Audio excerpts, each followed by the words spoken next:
Bueno, continuamos con el libro de Jonathan Dancy y pasamos al punto 2, que es sobre el conocimiento.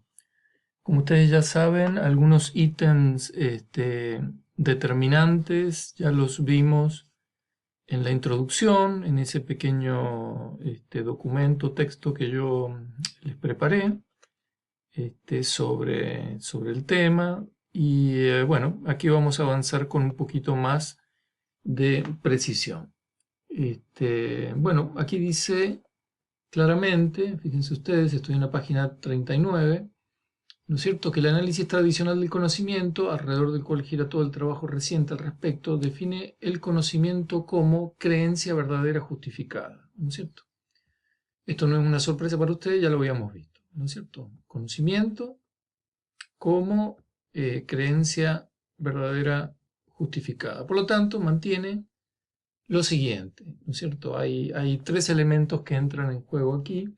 A es el individuo, ¿no es cierto? Un sujeto que conoce. P es una proposición, ¿no es cierto? Por ejemplo, una proposición sería algo así como una oración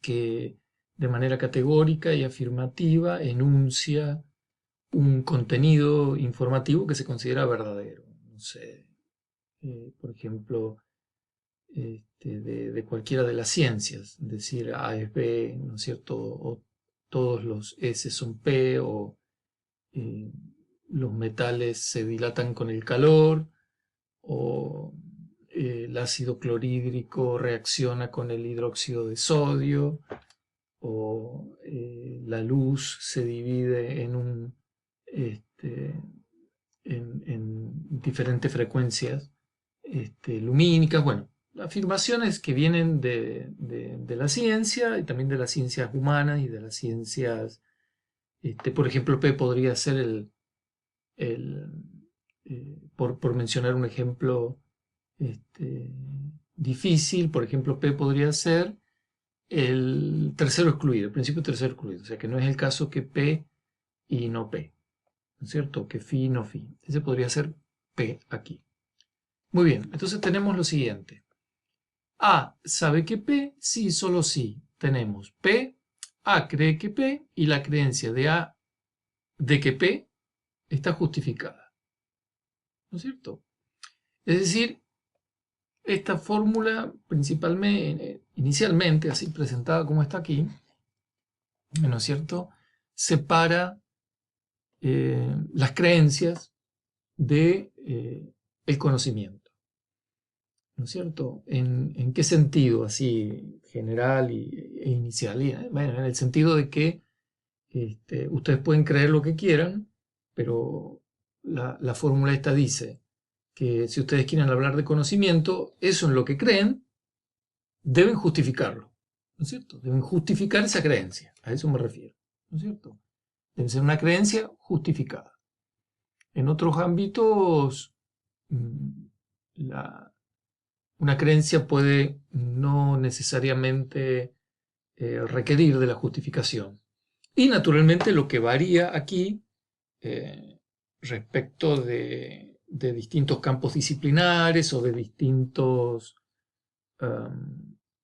digamos, núcleos de discusión teórica es de qué justificación estamos hablando, ¿no es cierto? Y bueno, ya como les mencioné en la introducción, acá se abre a la discusión el tema, ¿no es cierto? Porque alguien podría considerar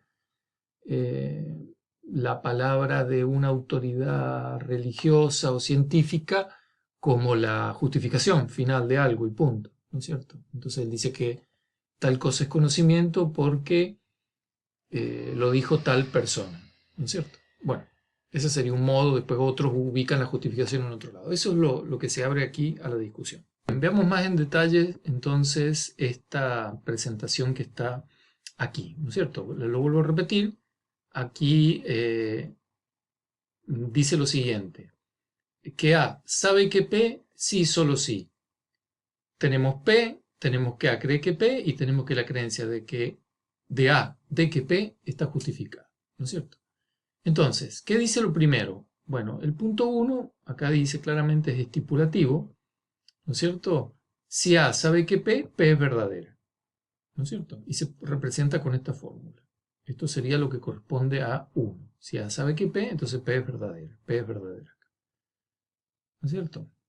La segunda cláusula, ¿no es cierto? Que si A sabe que P, A cree que P, ¿no es cierto? Esto que está escrito acá, A cree que P, ¿no es cierto? Se representa así. Si A sabe que P, entonces A cree que P. Parece ser de contenido mínimo, así lo considera Dancy. Y la tercera, que si A sabe que P, su creencia de que P está justificada, ¿no es cierto? Fíjense cómo lo escriben, creencia justificada, CJ, ¿no es cierto?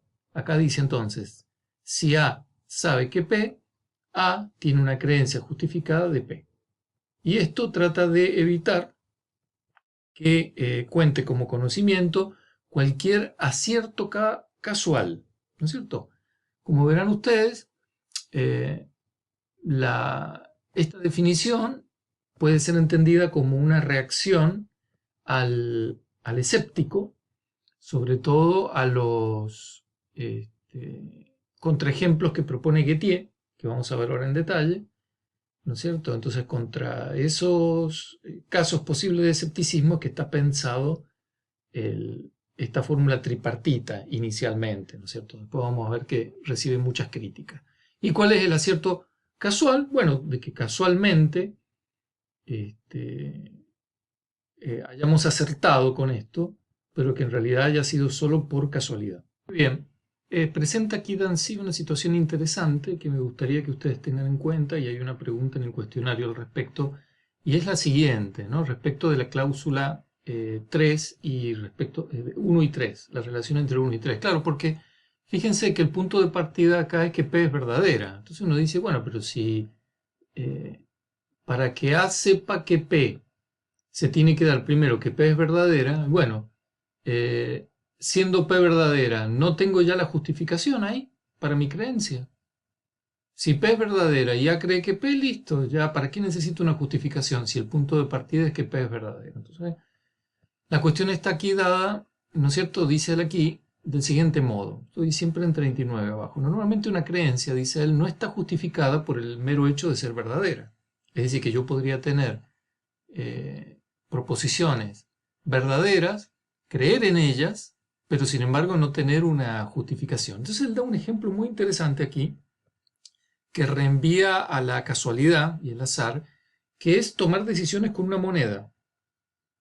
Acá habla de la inversión en bolsa más rentable, pero podría ser otra decisión. Entonces yo tiro una moneda al aire, cara, sello, y así voy tomando las decisiones. Claro, muchas de las caras sello me van a dar conocimientos verdaderos, es decir, voy a acertar con eso, pero a la hora de justificar, ¿cómo voy a justificar eso en el azar? Es decir, el azar, no tomar elecciones así al azar no puede ser una justificación del conocimiento. Bueno, hay un tema interesante ahí, ustedes lo pueden comentar, explicar y luego comentar en una de las preguntas. Muy bien. Y ahora viene la cuestión de la certeza, ¿no es cierto? Es lo que él abre el análisis a la cuestión de la certeza, ¿no? ¿Qué problemas plantea? Estoy en la página 40, la definición tripartita. Podríamos pensar que la cláusula 2 es insuficiente, creer que P no es tan fuerte como estar seguro de que P.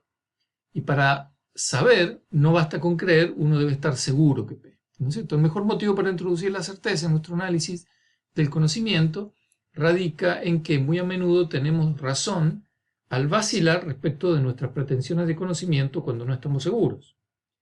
Este movimiento de vacilación parece deberse a algo intrínseco al conocimiento y no habría manera obvia de explicarlo si el conocimiento fuera lo que afirma la definición tripartita. A pesar de que se sugiera muchas veces que la noción de certeza es relevante para el análisis de las declaraciones de conocimiento, pero no para el análisis del conocimiento mismo, ¿no es cierto? Ahí cita un autor. A pesar de esto, hay que tener en cuenta que en tal caso no tendríamos modo alguno de explicar por qué la certeza es necesaria para poder declarar que sabemos sin serlo para el conocimiento mismo, es decir, para la existencia de aquello que declaramos. Bueno, esta distinción entre lo que uno declara y en lo que uno cree es importante tenerla en cuenta, ¿no es cierto? Bien, al respecto a la postura de Dancy es la siguiente: no se puede cambiar la cláusula 2, ¿no es cierto? La de creencia por seguridad, ¿no es cierto? Cambiarla y poner, estás seguro de que P. ¿Por qué no? Bueno, porque estamos dispuestos, dice acá, en circunstancias que son perfectamente normales, a conceder que alguien sabe algo, por más que la persona en cuestión no se atreviera a declarar su conocimiento por carecer de la certeza necesaria. Y bueno, y acá el caso del mal estudiante es aquel que se ve intimidado por la situación y no es capaz de expresar, sabe que sabe, pero intimidado como está, dice lo contrario o no se atreve a decir lo que sabe, ¿no es cierto? Entonces él dice, bueno, no vamos a decir que la persona no sabe porque resulta que no lo declara correctamente. Bueno, entonces por eso la cláusula 2, dice él, debe mantenerse aquí con el A cree que P. Hay un problema en este ejemplo del mal estudiante, dice que está relacionado también con la cláusula 2, en la medida que el estudiante no está seguro de la respuesta que se le ocurren, diríamos que las cree.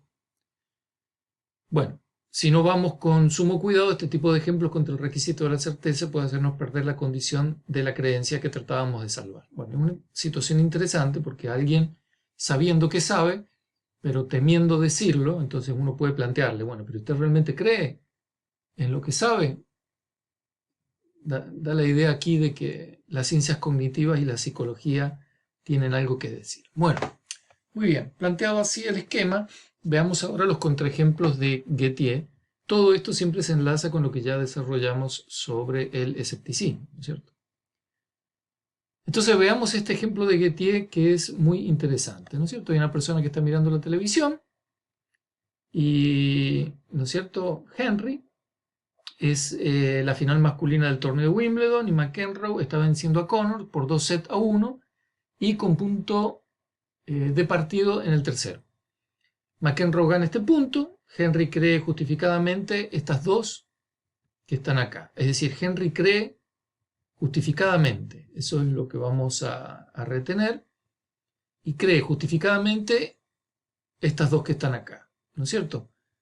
Acabo de ver la victoria de McEnroe, y segundo, eso significa que McEnroe es el campeón de Wimbledon.